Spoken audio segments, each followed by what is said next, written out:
Any questions before we start? All right. So I want to introduce our guest speaker today is Oneil Barnaby. Oneil Barnaby is the founder and director of the Black Math Academy. Oneil was born in Brooklyn, New York, and raised in Maryland. His father was born in Panama, and mother was born in Jamaica. Oneil graduated with a bachelor's in mathematics and a minor in history. He found the inspiration to start his own tutoring company because he saw a need that wasn't being met. Black students didn't have access to the same educational resources as white students. He perceived he couldn't have that. Thus, the Black Math Academy was born. Oneil started it in 2018 and hopes to grow this into a larger academy where they offer assistance in multiple areas as well as initiate a think tank. On the side, Oneil helps student athletes navigate the recruiting process, the negotiations, academies, rules, and guidelines, highlight tapes, and other aspects. We want to welcome Oneil Barnaby and pass it over to you. All right, good morning, everybody. How's everybody doing today? What's really good, y'all? Just wanted thank you, Mr. Andre, for that lovely introduction. I appreciate you all inviting me and bringing me here. So as the introduction stated, my name is Mr. Oneil Barnaby. I am the founder and director of the Black Math Academy. So when it comes to my journey, as I was working with another tutoring company, I saw that there wasn't an effort being made to help specifically Black students. So they would charge prices that most Black people couldn't afford, or they would build their institutions in places where Black people couldn't have easy access to. So on the front, it seemed like they were helping everybody because everybody was pretty much welcome. But on the slick, you could see that they were weeding out, economic undesirables. So I was like, no, I definitely can't have that. I have to do something about that. So I studied, how tutoring works, studied the business side, studied the marketing side, and was able to start my own. Few resources here and there, build up my capital, and just went out and did it. Just like Nike said, just do it. You feel me? And thus the Black Math Academy was born. And as a side, because I was also a Division I athlete, for those that don't know, I was recruited to run track and field in college. You can Google me, you can look up my name and type track and field. You'll see a few things about me. You can YouTube me as well. And I use those experiences to help other student athletes who are collegiate bound, to help navigate that process as well. What the NCAA clearinghouse is like, what the National Letter of Intent is like, what to do when you actually get to college, how to maintain your scholarship, what it actually means, and all the pros and cons behind it. I help students out with that as well. I chose mathematics because, well, first of all, I'm pretty good at it. At least that's what my degree says. But also that mathematics is a universal language. It's something that is spoken everywhere, even in different languages. It's still spoken and it's understood by all. Thirdly, it's portable. It's something you can take with you everywhere you go. It's always in demand and it's always necessary. We are the troubleshooters. We are the ones who fix problems. For those who saw the Transformers movie, the last one, where the hero of that story was the mathematician who figured out how to knock that piece apart to destroy that ship. It was mathematics that did that, not so much Optimus Prime, just to let you know. So those were the reasons why I chose mathematics, and I guess lastly, because it's actually pretty lucrative too. You get to control your own ship, you get to decide your own destiny, and at the same time build enough capital to make yourself comfortable and yourself powerful as well. So I guess that's pretty much a short little rundown of me and my little journey here. Is that all? Okay. I think that's great. All right, so I'm going to ask you some. So we're going to have some. I have some questions for you, and then after that, if there's any other questions that students or staff members have, you guys can feel free to put it in the chat. But let's ask you some questions. Okay, cool. All right, this is the fun part. So my first question for you is: you have to give your younger self one advice. Tell me what that would be. If I had to give my younger self a piece of advice, it would be to go for it, I would say. I was a bit You're hesitant. muted. Okay, I'm sorry. I'm sorry. If I had to give my younger self a piece of advice, it would be to go for it. There were certain areas where I was a bit hesitant to make a decision on, and there are moments when I regret that. And now that I look back at it, I'm like, "Oh, I wish I would have done that." So I would say that it's to step forward out in faith and with confidence, and just go for it.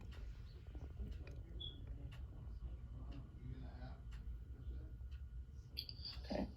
What do you think are the top three skills you need in order to be successful? Okay, top three skills to be successful. One, master your craft, whatever that craft happens to be. A field in STEM, if it's art, English, history, debate, whatever skill it happens to be, you need to master it. Be the absolute best that you can be at it. That's one thing. Second thing that I would say in terms of success, let's see, it would be to pick something that you can take anywhere you can go. You don't want to have a skill or a trade where it's not something you can take everywhere you can go because it makes it vulnerable. You want to be able to use it in every aspect that you can. And thirdly, the one piece of advice for success would be, I'm trying to think, what would that be?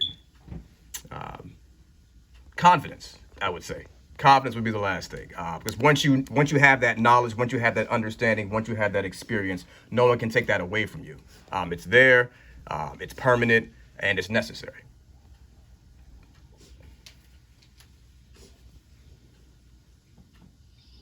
Can you tell us how some of the challenges you faced along the way, whether it's getting your degree or starting your business? What are some challenges you faced along the way, and how did you overcome those? Okay, that's a great question.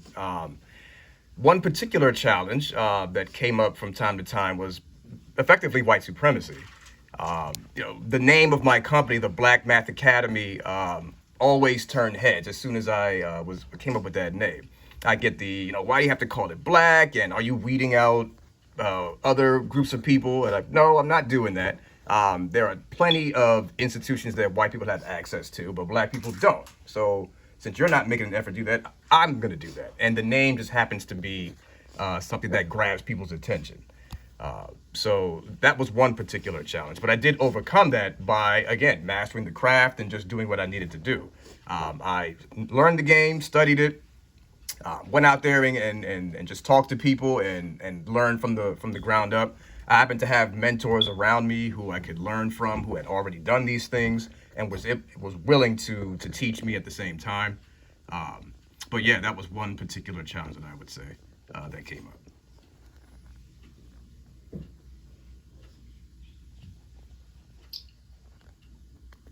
My question is, how do you set yourself apart from other people who maybe wanted the same job or doing the same thing? Okay. Okay. What set myself apart?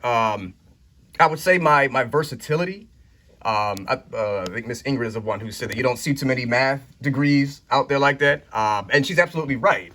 Math and finance and IT and things like that. You don't see a whole lot of people in that field from either gender, in fact.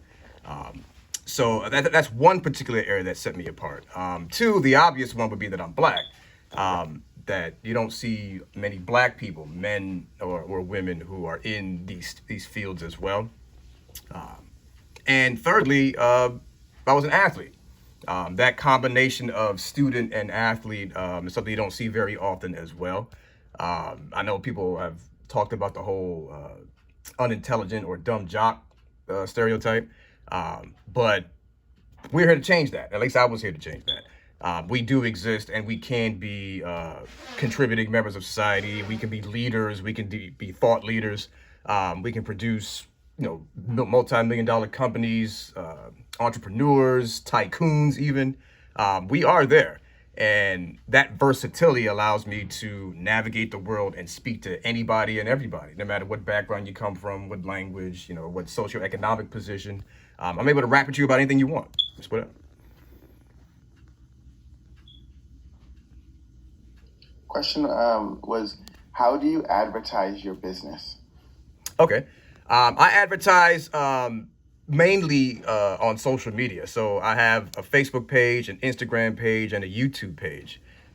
So social media has been an area where I can advertise pretty much anywhere. But I would also say that grassroots is another area to advertise as well. So I live in New Jersey. And what I would do is over the summer, I post up in front of this grocery store not far from here and just work out a bunch of math problems. And I would give away things for people who can answer them correctly. I have backpacks with school supplies in them and calculators and headphones and things like that, and money as well. And people get excited about it. So on their way to the grocery store or coming out of it, they can win something for free. If they don't, they learn mathematics at the same time. Hand out my cards, hand out flyers, tell them to, hit up social media pages and advertise that way. And they can clearly see the tangible benefits of that. They can see where it's useful. They can see where they can use it in the real world. I don't just use regular mathematical problems. I actually try to relate them to real world activities everywhere I can.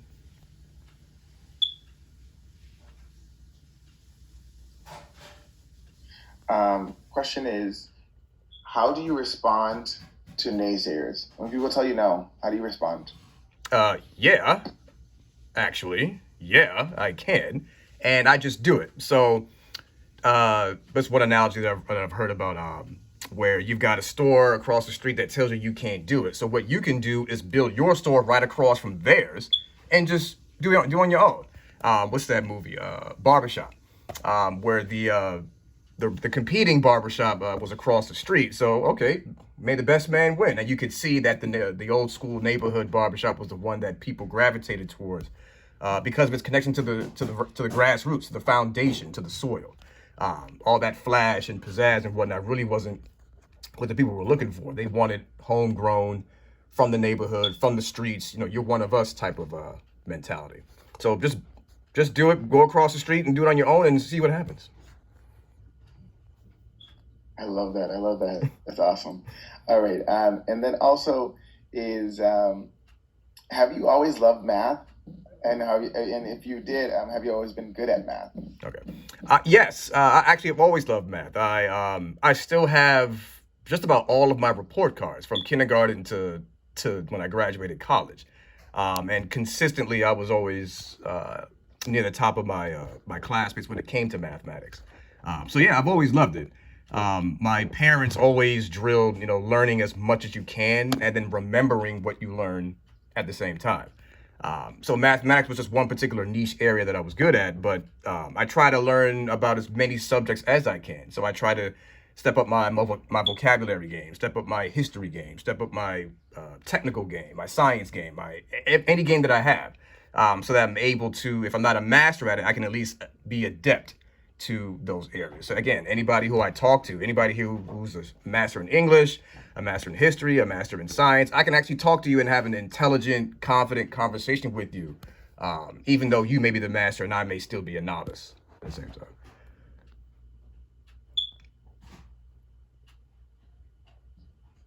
And I have one last question. Sure. Is all right, let me try to read what they're I'm not sure what they mean by this.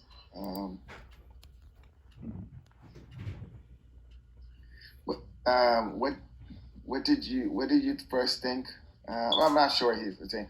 Gio, if you want, you can unmute and ask the question. But I think it's, what did he first think? Finding the Black Math Academy. Can you tell me? I'm not sure what the question is, Gio. I meant what he first think founding the Black Math Academy. What was his first thoughts? Oh, okay, I understand the question. Okay, so my first thought was I finally have something that Black people owned and controlled and could pass down to our people. ownership of businesses and assets is where it's at. Because once you have that, it then creates power for you. That economic base is what is really necessary to survive and thrive in this world. Otherwise, you're vulnerable. When you don't own something, then someone can take it away from you. So once I built this, I was happy about that we actually have something that most people haven't seen before or don't have access to. And it's just for us. Not saying that other groups can't enjoy it. They absolutely can. It's just that it's laser focused towards Black people because of the condition that the society is in, the white supremacy and the racism that exists here.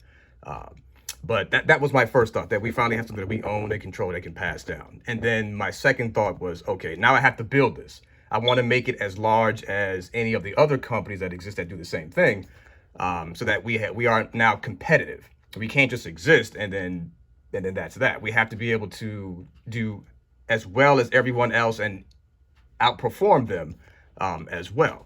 And then you can see how that competitive nature makes us better, and we can provide more resources, more tangible benefits to our people. So like, obviously I teach mathematics, but I also want to turn into a think tank as well, where we apply math to different research areas to hope maybe influence public policy one day, to do research in terms of what people can know and don't know to help better their lives. I've done posts about crime statistics for Black people, about marijuana statistics for Black people, for marriage rates among Black people. I've done a bunch of different research in that regard. And also the athletic side. I mentioned that before, where I also help people who are athletes. So yeah, that range of different areas that we do allows us to compete with everyone else, because we don't just do mathematics. That's why it's called the Black Math Academy. The academy part is the multi-dimensional aspect of it. So those were my thoughts when it came to building this. Awesome. All right, Oneil. One word. Give us one word that sums up you and your vision. One word. I wish I could do that. I'll try it this way. I have a sort of statement that I use with a lot of my students. Is that the one thing that you want to do is to be the smartest person in the room. Once you're the smartest person in the room, you become the authority on the subject. Once you're the authority on the subject, people have to come to you for advice, and that's power. Thank you so much. You just blessed us. You blessed us today with that. You made it very easy. Those questions were just flying out, and the answers response. We definitely appreciate you. This was a great way to start our morning. Oh, you're very welcome. And we just want to thank you, and we're gonna send some thanks in the chat for you as well. If there's, I don't know if staff members, if you guys have any questions, last minute questions, before we sign off. Yep. Thank you, Giovanni, for that. Appreciate that.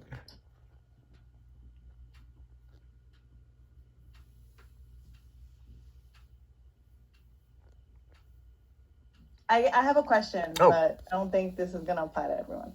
But like, what was your favorite class that you took in college, like math class, and what was your least favorite? Okay. My favorite course, oh, that's a toughie. I did like my geometry class, mainly because even though it's mathematic, obviously it's mathematically inclined, but it was also about seeking the truth. You know, anybody who knows geometry, you have to do a lot of proofs, and the way to set up a proof in terms of the two column side is that you have a statement, then you have to justify that statement. And if you can't justify it, then it's not true. You can't tell me something is true and you can't back it up. If you all go to court, they'll do the same thing to you. You have to bring your evidence, and it has to be without any doubt. So geometry was my favorite for that particular reason, that it was all about seeking the truth, and you had to verify it. My least favorite was probably complex analysis. I love that class. It took me a minute to kind of get on board. I should probably be transparent about that, but I didn't do well to begin with in that course. I had to come back and take it again, and was able to pass it after. But I didn't like it at first. It was a whole new world with the imaginary numbers and all of that. But you know, when you want to be someone who's a math degree or a math major, you got to learn it. You know, it is what it is. So set your game up, and take the course and pass it, and then move on from there. But now I know the subject, so now I can actually talk about it better. All right, brother. Thank you. You stay blessed. All right. We appreciate you. Thank you very much. We'll be definitely in touch. All right. Peace, man. All right. All right. Peace.